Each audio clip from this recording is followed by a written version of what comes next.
আমরা গণতান্ত্রিক অভিযাত্রার পথে হাঁটতে চাই, কিন্তু তার জন্য তাহলে আপনাকে কি করতে হবে? তাহলে সরকারের যদি ডিসাইসিভ যদি ভূমিকা থাকে, তাহলে একমাত্র মোটামুটি এটা গ্রহণযোগ্য একটা নির্বাচন করা সম্ভব। এবং তার জন্য আমি মনে করি উচিত হবে রাজনৈতিক দল, নির্বাচন কমিশন, এবং যেটা বিএনপি নেতা সালাউদ্দিনও বললেন, আখেরে জনগণ এবং ভোটারেরা এদের একটা যৌথ অর্কেস্ট্রার একটা সম্মিলিত উদ্যোগের ব্যাপার।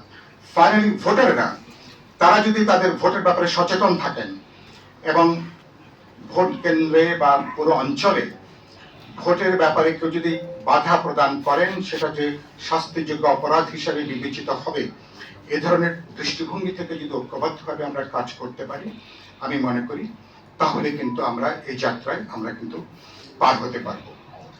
এবং সে কথা বলে, এবং আমি যেটা মনে করি আমরা এখন ইতিহাসের খুব গুরুত্বপূর্ণ বাঁকের মধ্যে আমরা হাঁটছি।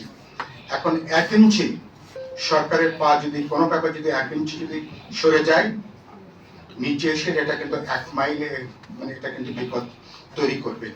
আমাদের বহুমাত্রিক ঝুঁকির মধ্যে আমরা আছি, আমাদের নিরাপত্তার ঝুঁকি, অর্থনৈতিক ঝুঁকি, নৈরাজ্যের ঝুঁকি, এবং অনেকে দেখতে চায় যে আমরা অভ্যুত্থানকারী অংশীজনরা আমরা নিজেরা মারামারি করি, ঝগড়াঝাটি করি, পারলে আমরা কাটাকাটি করি।